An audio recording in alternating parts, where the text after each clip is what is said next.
የግብጽና የኢትዮጵያ ግንኙነት የተቀደሰ ወይስ ያልተቀደሰ? ሶስት ነገሮች ናቸው በብዛት የሚመጡት በአይምሯችን ግብጽ ሲባል ብዬ አስባለሁ።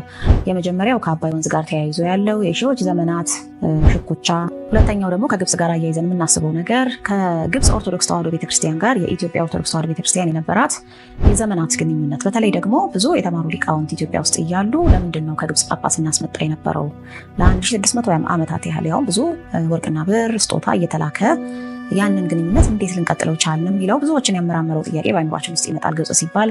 ሌላው ደግሞ ግብጽ ሲባል ሊመጣብን የሚችለው በአይምሯችን ራሷ ጦር አዝምታ ኢትዮጵያን ለመውጋት የሞከረችባቸው ጊዜያት፣ ግብጽን የኢትዮጵያ ታሪካዊ ጥንተ ጠላት አድርጎ እስከ ማየት ያደረሰን ብዙ ነገር ተከስቷል ባለፉት ብዙ ክፍለ ዘመናት ውስጥ ማለት ነው። ንጉስና የተጀመረው በግብጽ መሆኑን ስናስብ እንግዲህ ብሕትውና፣ ድንግልና በተለያየ መልክ ናዝራዊነት ኢትዮጵያም ውስጥ ነበረ፣ እስራኤልም ውስጥ ነበረ፣ ሌሎች የመካከለኛው ምስራቅ ሀገራትም ውስጥ ነበረ። ግን በቀሚስ በቅናት በአስኬማ በስርዓተ ማህበር በቀኖና ምንኩስናን የጀመሩት ግን ግብጽ ውስጥ ነው። ግብፃውያን መነኮሳት ናቸውና በቅዱስ ሚካኤል አሳሳቢነት በእግዚአብሔር ፈቃድ ማለት ነው። ያንን ደግሞ ስናየው ግንኙነቱ በጣም ጥልቅ መንፈሳዊና የተቀደሰ ሆኖም ደግሞ ልናየው እንችላለን። ለ1600 ዓመታት ያህል እንግዲህ ጳጳስ ከግብጽ ስናስመጣ ነበረ እና ባህሉን የማያውቅ ቋንቋውን የማያውቅ ምናልባትም ሀገሪቱን ህዝቡንም ከናካቴው አይቶ የማያውቅ ግብፃዊ ጳጳስ ወደ ኢትዮጵያ ተሹሞ ይመጣ የነበረበት ምክንያት ምንድን ነው የሚለው ብዙዎችን ሲያመራምር ኖሯል። ብዙ መላምቶችን በዚህ ዙሪያ አሉ።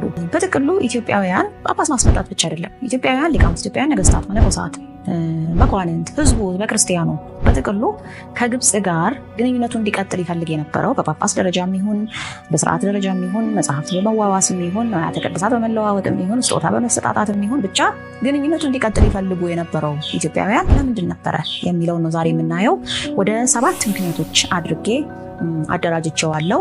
እኚህ 7 ምክንያቶች ከጥንት ይጀምራሉ። መካከለኛው ዘመን ላይ የነበሩትን ምክንያቶች ይዳስሳሉ።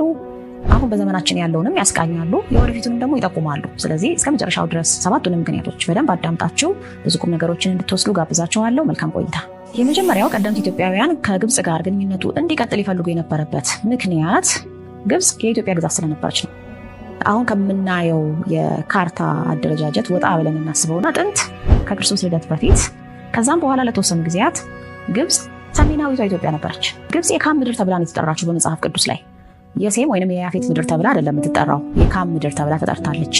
እስራኤላውያንን ከካም ምድር አወጣ የሚል አይነት አገላለጽ ቅዱስ ዳዊት ራሱ በመዝሙሮቹ ሲጠቀም እናያለን። ለምሳሌ መዝሙር 104 ውስጥ ታገኛላችሁ። እና በጥንቱ የኖህ ልጆች የምድር ምድብ አከፋፈል ዕጣ ወጥቶላቸው ሲከፋፈሉ አፍሪካ ለካም የደረሰችው ኩሽ የኢትዮጵያውያን አቅኚ ወይንም ቅድመ አያታቸው አባታቸው ነው ተብሎ ይታመናል። የካምም ልጆች ኩሽ፣ ምስራይም፣ ፉጥ